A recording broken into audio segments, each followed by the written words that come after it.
I believe we have a TNA wrestler in studio. You can put that headphone on for you. Let me turn his little Skaz, if you want to pot him up. It is TNA International Champion. What are we? Yeah, because you're the former world champion, right? What happened? As of right now, former international. Oh! Lost it this past Friday at Victory Road against Frankie Kazarian, but I enacted my rematch close at Bound for Glory, which is October 12th at the Songin Arena. I'm looking forward to my rematch.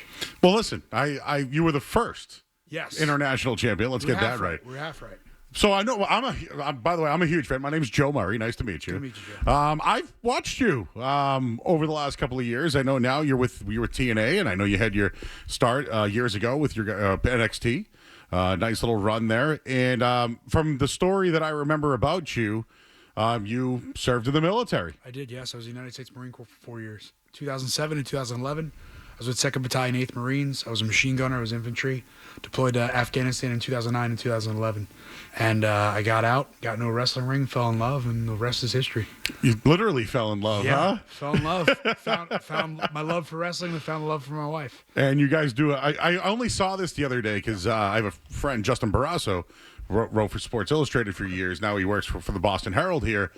And he mentioned to me, is it Boots to Boots? Boots to Boots podcast. There we go. See, I know my stuff. I appreciate it. Thank you. The episode 3 just dropped this past Monday. We have episode 4 dropping this Monday. The first 4 episodes are kind of about us, our journey, and it kind of was the birth child of my wife's idea of taking my superpower, like she likes to call it, from transitioning from the military of my combat boots going to my wrestling boots. And that crossroads, what was that transition like? And then now that's kind of just turned into this body of work that we call Boots to Boots as a podcast of, we want to know that story for everybody else. Not just combat boots to wrestling boots, but for you, if you're going to change career after this from radio to something else, what are you going through? Nobody ever talks about that transition or that crossroads in their life. So that's kind of what Boots to Boots is all about. I love that. Husband and wife podcast seems to be a popular thing, but, you guys are at different promotions. Yes. You can talk about some of the different backgrounds you have. Probably both face adversity in different ways. And we meet all walks of life. Mm-hmm. Everybody from all over the world, different bodies of work in their life, coming from music to fitness to just college athletes, which I like to call the NXT roster, failed college athletes. We'll get into that a little bit later, I guess. But no, it's just you find those transitions. What I even said today when we were talking at a school at UMass Lowell. Oh, nice. Talking to a class there today. It's like you guys are going to come to a crossroads at your point where you get your degree and you're not going to know what's going to go on after that. You think you're going to have an idea of it, but things are going to just kind of go down a different path and you just kind of figure out life that way. So are you a sports fan in general? I am. I'm a Yankees fan. So oh, my God. Hey, I grew up in Rutherford, New Jersey. It's hard not to be a Yankee fan. I'm a Giants fan, so my wife's a Patriots fan. Go figure. There you go. No, this is good. So just to set you up, so we're on 98.5 The Sports up in Boston. We're the home of the New England Patriots, Boston Celtics, Boston Bruins, and New England Revolution. They're our soccer team. So the Red Sox are on our competitor. They're playing the Yankees in a big game right now. So obviously you can tell, the Yankees look, play at the plate. Safe or out? We'll get a review on that one. I think we're going to need a review on that one, Steve. But Garrett Whitlock is in the game. Line drive down the line, played off the wall. I believe a one hop to home. It was actually a closer play than I thought. Jazz Chisholm flying around the bases. When you guys were walking in, I was talking about last night how Jazz Chisholm was upset that he wasn't in the starting lineup and kind of had his back to the media. Tonight they put him back in, and looks like he may have the go-ahead run here for the Yankees. Oh, right on the line. Wow, and played off the wall. So everybody here in Boston's watching because, the Yankees lose tonight. They're out. Yeah. So very interesting stuff here, but we can chat it up. It looks like he was safe if we're looking at a review. You know what? Do you think reviews could ever happen in wrestling? Like I know there's the kayfabe angle of it all, but you can. Yeah, I think you can make anything work as long as it's done right. I know with ref reviews, the closest we'll ever get to is like if a ref doesn't see something, you get the old story of the referee coming running down from the back. No. This is what happened. And then they make the match continue is kind of that way of doing it. But to go to a play call or some type of review. I don't know if that could happen, but it could probably work. Somebody will do it at some point. So obviously TNA is a huge event that's going on. Bound for Glory. It's in Lowell. I know you said you were there today. Saugus Arena. It's going to be lit. Have been promoting this now for a couple of weeks. We had the Hardys in last week. I know 3D is going to be one of the big matches. It's kind of like the big highlight match there. But I remember watching a match with you. I can't remember your opponent, but it was a barbed wire match. It was a barbed wire massacre at Victory Road in Nashville. And it was against Moose and Sami Callihan. And it's one of my favorite matches because my wife was actually in Nashville on her bachelorette the same weekend. So here I am cutting and brutalizing myself in a barbed wire massacre match, and that I won. And then my wife is out in Nashville having a good old time. That's funny. So Moose played for the New England Patriots. Quinn Ojanaka, I believe, was his professional sports name. Had a run with the Patriots. I think he was on their might have been a part of a championship team to start the season, but he has really turned his career around. And I know that you had a match with AJ Francis as well. Mm-hmm. Everyone might know him as his top dog. I don't know what he's going by, but I know him personally as AJ Francis. Hell of a football player, played for the Patriots as well. He's a hell of a talent in the wrestling ring, too. He backs up everything that he talks. So, he likes to talk. If you haven't figured that out and following him on Twitter or Instagram or any social media, AJ Francis likes to talk. He was a good player here. In college, he played with another player, Joe Villano, our listeners will know. Yeah, because he was at Maryland. Good player. And the transition must be wild. Like, when you're you're a guy that was military trained going to, wrestling, but there is a certain way to learn it. You probably were in great physical shape for it. Mm. Some of these athletes, though, playing football is different. Playing basketball is different. How you just kind of put him over as, he's really worked on his game. He's great at talking, but the challenge from changing from sport to wrestling must be tough. That's the fun thing in wrestling, though, is everybody has their strengths, everybody has their weaknesses. And you could be a good talker, you could also not be that great of a wrestler, but at the same time, you're going to back it up another way. And then that's where, if you and I are to have a match, how am I going to work around your weaknesses with my strengths, but also my strengths and your weaknesses and your strengths to my weaknesses? So that's the fun dynamic of pro wrestling. It's like, that's where the magic happens. Oh, yeah, the magic happens. Sometimes it's funny. Sometimes I do like to just watch promos. Sometimes I just want to see guys, interfere in the match and break it up. You've been to a couple of promotions now. You're working with great professionals. There's no doubt about that, man. Like, you're working with great guys. But why should people come out and see you at Bound for Glory? Well, because you're going to see me win back my TNA International Championship that I was kind of stolen from me in a way. I really don't like to say that. I took my eye off the prize. El Macias came down the ramp, kind of distracted me for a moment. And with the referee's back turn, which I went on replay and watched, while the ref's back was turned, Frankie Kazarian kicked the bottom rope into my groin for a low blow.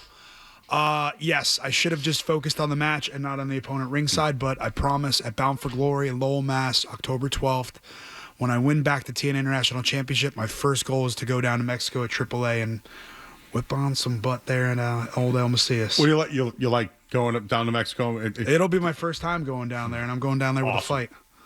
So different. It's a different dynamic. Yes, the lucha style. I love that style. So you love the animosity. You love the pressure situation. That's what it's going to be for you. Put the pressure on me, please. So speaking of that, so some of the things I remember about you, and I'm just kind of spitballing off it. I remember at one point you were part of King Corbin's crew.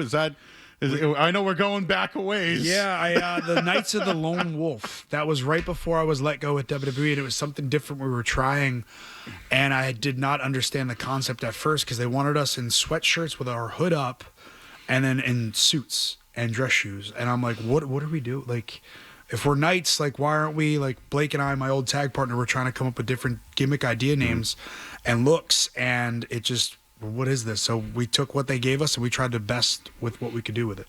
So what's it like now? TNA and I want to say it's a partnership. Yeah. TNA and NXT. I want to say it's a partnership, but there's like an invasion. It's a showdown now. It's not so much an invasion anymore. It was originally called Invasion. Now it's the showdown, as Santino said this past Tuesday. Yes. But for us, it's kind of been them taking our titles in this working relationship and kind of giving us the raw end of the deal in a way, with a lot of the talent just kind of treating us like the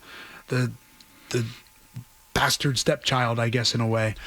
But so now we kind of went there. We invaded a few weeks ago, and we kind of just had enough. And now here we are going to BFG. You have Mike Santana versus Trick Williams trying to get back the TNA championship, back to TNA. You have the Hardys next Tuesday on October 7th at Showdown, having a match against Dark State for the TNA and the NXT tag titles both on the line. So hopefully bring some gold. Then you have Mustafa Ali now against Ethan Page for the North American title. So TNA could be taking a lot of gold in one night. When last time we had the Hardys in, I thought it was more of a everybody kind of going at, hey, we don't like the fact that these two are going at it and it's not a TNA championship. But as I was kind of following along here, I feel it now. Like, Yeah. the TNA championship with NXT, like, isn't that why people went to go to TNA to be different and not necessarily be fed to the monster? This is think about for your situation. You had a little run, like you had a good thing going, and they made changes, and you're now, you're back. You're back. You're creating yourself. You're branding your brand. You were a heavyweight champion. You just won. You mentioned the inaugural championship. Like, is it odd working potentially or partnering with the guys who let you go? No, that's wrestling business. Everything's ever changing, and for us to have this working relationship with WWE and TNA, it's brought a lot more eyes to our product. Because when we had the rebrand as Impact Wrestling, before that rebrand, I should say, Impact Wrestling was just this bubble, just kept building and building and building, and people were realizing, oh wow, Impact Wrestling is really good. They have a good roster. They're telling good stories. And when we did have that rebrand over a year ago, or 2 years almost, to back to TNA Wrestling, it brought more eyes and more ideas, and people are like, oh wow, this is really cool and this is something special. And then it got even more special with that working relationship, which has brought a lot more eyes to us. It's got us on the cusp of a new TV deal as TNA. We're trying to bring more eyes on the product. That means more butts in the seats. That means selling out at the Song Arena for BFG. We did that at Slammiversary. We had the biggest northern gate in TNA history for TNA Wrestling, and now we're trying to outdo that at Bound for Glory. Well, I got to mention, there's a lot that TNA is doing. I'm a fan of the Kowloon restaurant. People who listen to our show know I am like, I love Andy Wong. He does a great job over there, but it's been a spot for wrestlers for literally 75 years. I drank maybe about 4 of those big fish, like Dragon Bowls. Oh, yeah. Last time where there were Mai Tais and all that. All right, so you know about it. That crab rangoon's really good there, tue. There we go. So we're probably 15 minutes away from there. Oh. So Ross. Ross knows what's up. Yeah. But yes, there's going to be a lot going on here just for the people in the area. It's going to be a great weekend. There's going to be a lot of meet and greets that pop up. I know Kowloon's doing something. TNA is going to be a part of it as well. There'll be other stops that you guys have. But do you have any stories about Boston? I know you mentioned that your wife is a Patriots fan. But any stops to the area outside of wrestling in your life? No, just wrestling's kind of been my stops here for even in Worcester. Or I keep saying that wrong. It's Worcester, but Worcester, it's fine. sorry. Where are you originally from? Rutherford, New Jersey. Oh, that's right. You did tell me that. Yeah. So I did Beyond Wrestling there a few times. Beyond, yep. So I got to work with that indie promotion, great promotion out there in Worcester, and then also we did the TD Garden at one point during the Survivor Series angle with NXT and Raw and SmackDown at one angle. We got to do a run in there and kind of invade SmackDown and Raw, and then being here in NXT as well, we had a live event. I forget the name of the venue. ROH used to run a bunch. There's so many spots. Well, it's in Lowell. The Memorial Stadium. That place is a barn burner, bro. That is. And NXT actually had a show. You might have been there. Was it the Finn and Joe one? Yeah, it was Finn and Joe. I was there. Yeah, they changed the title. It was awesome. That was one of the best events I went to. What a great! I wish they released that at some point out of the vault or something, because that was a great live event. Yeah, Samoa Joe won in essentially a dark match. Yeah, it was a live event. Titles really don't switch hands on live events, so when something like that happens, it's very special and very really cool to see. But yeah, everything's kind of been wrestling related. But I love Boston. We're coming up a day early. My wife and I we're gonna go into Salem. This time of year, dude. That's the one thing I'm kind of like. I'm like, we're gonna hit that traffic, but it'll be worth it. What would be the costume for you guys? I don't know, because my mom's coming with us too for BFG, so it's gonna probably just be us and civvies just hanging out. There's a lot of good stuff. Salem's great. It's crazy. Everyone's in costume. There'll be ghost tours. That'd be cool. The food though, It's really good. Listen, this area, it's about lobster and seafood and clam chowder. You got to try all that stuff. And I know you're New Jersey guys, so you're very similar to a lot of the stuff here on the East Coast. Yeah, I love it up here. When we're up here, even in Rhode Island area, for when we were at the TVs up there, we did a lobster tour from New York all the way up. I hit maybe 4 different places for lobster rolls. So I love hot. Are you hot buttered or? I tried both, and there was one place the hot butter was better than the cold, and there was another place that was better cold than it was hot. Was it you have the New England version? Yeah, and, the Connecticut style, I think they call it. Yeah. One thing I wanted to mention to you, I know that you give a lot back. You mentioned that you're in service. I was reading somewhere that do you guys do some sort of marathon to give back to the community there as a part of maybe some of the events from 9/11 from years ago? Maybe you can share a little bit more light on that. My wife and I have been working with Tunnel to Towers, which is an organization that helps first responders, veterans, and those spouses that have lost somebody that they've loved in the NYPD or police, where they take care of their mortgages. They also take care of the veterans with their smart homes who are coming home disabled and trying to figure out how to get back regular into life. And then also helping homeless veterans. And Frank Siller started this organization after his brother Steven Siller paid the ultimate sacrifice on 9/11 by pretty much saw 9/11 happen, was home, grabbed his gear, hopped through the tunnel, and then climbed towards the tower. And then that was kind of his end, but he gave the ultimate sacrifice trying to save his brothers and help his brothers. And for us, it's something very special to be a part of. We did the tower climb at World Trade Center 1, or the Freedom Tower, in June. And then we just did the 5K this past Sunday. And I tell you right now, if you ever want to do a 5K, walk it, run it, it is a very emotional experience to where me as a veteran, it brought some tears. It felt really cool to see, because coming out of that second mile and a half, you come out that tunnel, NYPD, FDNY, all carrying draped flags over with faces of all the police, firemen, of men that have lost their lives, paid that sacrifice on 9/11. And then you have American flags. You have United States Marine Corps, Army, Navy, all people that are in service. We had the West Point cadets running ahead of us. And it was just something very patriotic that felt so cool to be a part of. Because for me, and I know a lot of my friends and a lot of my brothers that I served with, that pull out of Afghanistan kind of felt like a slap in the face, kind of what we did. And this kind of just reestablished to me of I know what I fought for and what I thought freedom was and what my country was. And seeing that the other day was just something very special. Man, powerful stuff. I'm sure you get a lot of support. There's a lot of, again, coming from me, that's good stuff, man. That's something to get behind, support. I've watched your career. When Ross mentioned to me that Steve Maclin was coming out, I was like, hey, I remember that guy. Appreciate and it. You didn't forget me. You didn't forget me. I did not forget you, but you know what? You've now come up the ranks. Thank you. I mean, where at times tag team partner, sometimes just pushed along with the night crew with the. But now you're holding a championship. It's a marathon, not a sprint. You'll get it back. It's a marathon, not a sprint in wrestling. I'll tell you that. And if you need more information about Tunnel to Towers, go to t2t.org. If you want to donate. If you want more information about to be involved, just go to t2t.org. And it's just a really good organization to be a part of. All right, he's Steve Maclin, everybody. Check him out. October 12th, Songus Arena, Lowell, Mass. Bound for Glory. Dude, the next 10 days are. You gonna be there? I'm gonna go. Yes. Good. And I worked the Patriots game, so they moved it that day. Okay. So he was gonna be at 4:00. Now it's a 1:00. So now everybody can leave and head to Lowell after the Patriots. My wife and I just got tickets for Pat's Atlanta November 2nd, so I'm looking forward to that. I know a guy. Ross knows a guy. Okay. So when you come back to town, I'll hook you up. Okay. His name is Sarge. Okay, perfect. He wasn't in the service, but he's got the voice. Good. So we call him the Sergeant. He's the PA guy for the Patriots. Okay. Yeah, my wife loves it because I'm probably wearing a Giants jersey under my Don't worry. Hey, Steve, appreciate you coming by, man. Sure, best of luck. Love everything that you do, and I love your story, man. And maybe we're an out away from Red Sox Yankees potentially going to game 4. Well, they'll be here Friday, so. Oh, that's right. I honestly have still yet to be at a game in Fenway. That's we got one more.